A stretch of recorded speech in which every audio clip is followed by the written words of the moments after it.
On average, I have printed one miniature every single day this year, and that is quite boring, to be honest.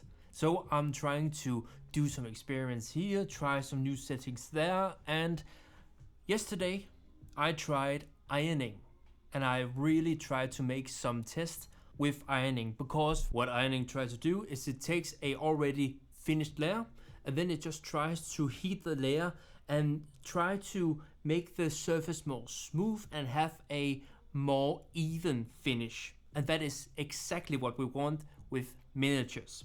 However, that is pretty inconsistent and there are some huge drawbacks to ironing. The nozzle can clog, it can grind the miniature so hard that it will flicker the miniature off the plate, and again, it is pretty inconsistent because when you have some complex layers, it can leave some pretty heavy scarring. So for this ironing test, I chose a newly designed miniature that I've made, a crazy cleric with a big ass hammer. I thought he would be perfect for this test because he have so many different shapes. He have flat surfaces, steep surfaces, and so much more I cannot say in English. So I thought he was just perfect for this job. The very first test that I wanted to do was only top surface layers. We are seeing the miniature from the top most of the time and not in front or, this side. I don't know what it's called in English. So I tried to do that,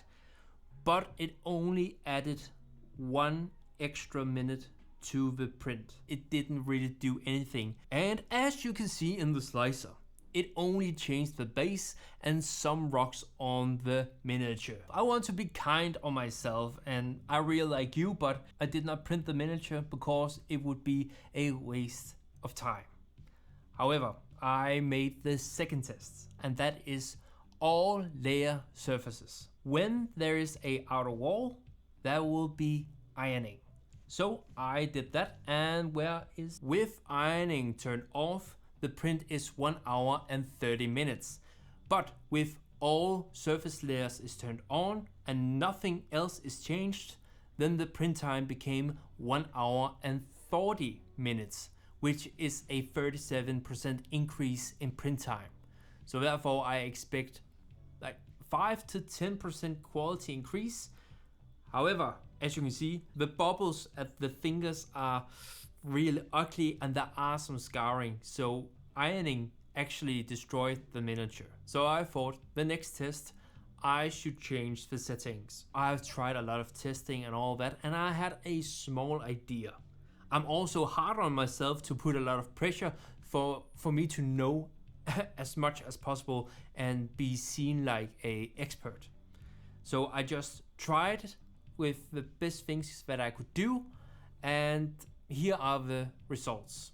It looks bad. It is even freaking worse. And the print time became 2 hours and 45 minutes. That is a 126% increase compared to no ironing. And it destroyed the miniature even more. Maybe ironing sucks, maybe I suck, I do not know. So for the last print test, I asked the one true God that will rule us all someday in the future. AI. I went to ChatGPT, told about the context, told about my previous settings and the failures and showed them picture and all of that.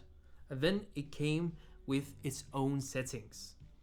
And the print time became 3 hours and 4 minutes, which is a 152% increase in print time compared to no ironing. With that print time, I'm expecting at least like 1.5% increase. But how did the AI? There is a reason why I have not given you the specific specs for the testing, because look at this. It is just destroyed. Like, that is the reason why I don't iron or have the ironing setting on my miniatures. Ironing could be perfect for flat surfaces or, like functional prints that also need to be pretty. If you want this cleric dwarf maniac, you can get him on MakerWorld for free. But for FDM miniatures, I would just recommend just don't turn it on at all times. Thank you. Remember to subscribe and all that. Thank you.